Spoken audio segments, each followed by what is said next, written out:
လက်တလောကာလတွင်အသွေးမှုအဖွဲ့အသွေးမှုအထုရိယဆိုရသူ့အခထဥလောသည်လေယာနိစေမြောက်ဥစီဌာနဌာနမှုဥလောဖြစ်နေအဖွဲ့အားဥဆောင်၍စီလူခန့်ရှိဒိုင်းနဲ့ကြီးရများနဲ့နေစဒေတာရှိကြီးရများတို့တော်ရောက်ကွင်းစီလိလာခဲ့ကြောင်းသိရပါတယ်။ကွင်းစီစစ်ဆေးမှုအတွင်းစစ်ဆေးရအဖွဲ့သည်အောက်ခြေဆင့်လုပ်ငန်းပိုင်းဆိုင်ရာဆွေးနွေးပွဲများကိုကျင်းပခဲ့ပြီးစက်မှုလုပ်ငန်းဖွံ့ဖြိုးမှုနောက်ကျခြင်းပြည်သူ့အခြေခံလိုအပ်ချက်များဖြစ်စီရအားနည်းခြင်းစသည့်အဓိကပြဿနာများကိုစုစည်းဖြေရှင်းပေးခဲ့ကြောင်းအစည်းအဝေးအတွင်းအောက်ခြေဆင့်မှတင်ပြသည့်အခက်အခဲများနှင့်ပတ်သက်၍ချက်ချင်းဖြေရှင်းနိုင်သည့်ကိစ္စရပ်များကို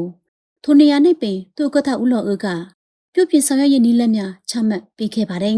။ရေရှည်စီမံကိန်းများရေးဆွဲရန်လိုအပ်သည့်လုပ်ငန်းများအတွက်မှတ်တမ်းများပြုစုစေခြင်းလုပ်ငန်းကာလသတ်မှတ်ပေးခြင်းများကိုလက်တွေ့ကျကျဆောင်ရွက်ပေးခဲ့ပါတယ်။တစ်ချိန်တည်းတွင်စာနယ်ရိက္ခာဖူလုံရေးကိုအခြေခံ၍သိပ္ပံနည်းကျမျိုးကောင်းမျိုးသက်များရွေးချယ်စိုက်ပျိုးခြင်းနှင့်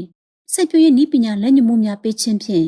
စပါးအထွန်းနှုံတည်ငြိမ်ပြီးဝင်ငွေတိုးမြင့်ရလမ်းကြောင်းကိုရှောက်လန်းတော်ရမည်ဟုပြောဆိုခဲ့ပါတယ်။ပြီးနောက်ကွင်းစင်စစ်ဆေးရေးအဖွဲ့သည်ရန်ကုန်တိုင်းနယ်နဟုတ်တဲ့နယ်များရှိနေဆက်ကြီးရွာများတို့တော်ရောက်ကွင်းစင်ပြီးလက်ကွင်းများစိုက်ခင်းများအတွင်းတို့ဝင်ရောက်၍တောင်သူများနှင့်ရည်ရည်နှင့်တွေ့ဆုံဆွေးနွေးက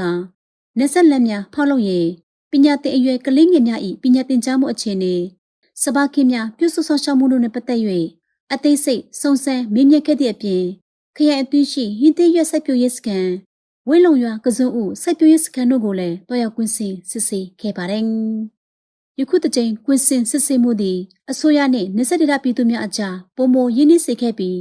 ဝင်းလံသောနေဆက်ကြီးရွာများ၏လက်ရှိဖွံ့ဖြိုးတိုးတက်မှုအခြေအနေကိုတိကျစွာသိရှိနိုင်ခဲ့ကြောင်း၎င်းအပြင်အထူးရ၏စက်မှုလုပ်ငန်းများပုံမကောင်းမှုအောင်စီမံခန့်ခွဲခြင်းနေဆက်ဒေသ၏အောက်ခြေဆင့်အုပ်ချုပ်ရေးအခြေခံအုတ်မြစ်အားခိုင်မာစေခြင်းတို့အတွက်ဆုံးဖြတ်ချက်ချနိုင်ရန်အထောက်အကူပြုသည့်အခြေခံအချက်လက်များကိုရရှိခဲ့ကာလူမှုစီးပွားရေးအည်သွေးမြင့်စွာဖွံ့ဖြိုးတိုးတက်ရေးအတွက်ခိုင်မာသောအခြေခံအုတ်မြစ်များကိုတည်ဆောက်ပေးနိုင်ခဲ့ကြောင်းတင်ဆက်လိုက်ပါရရှင်။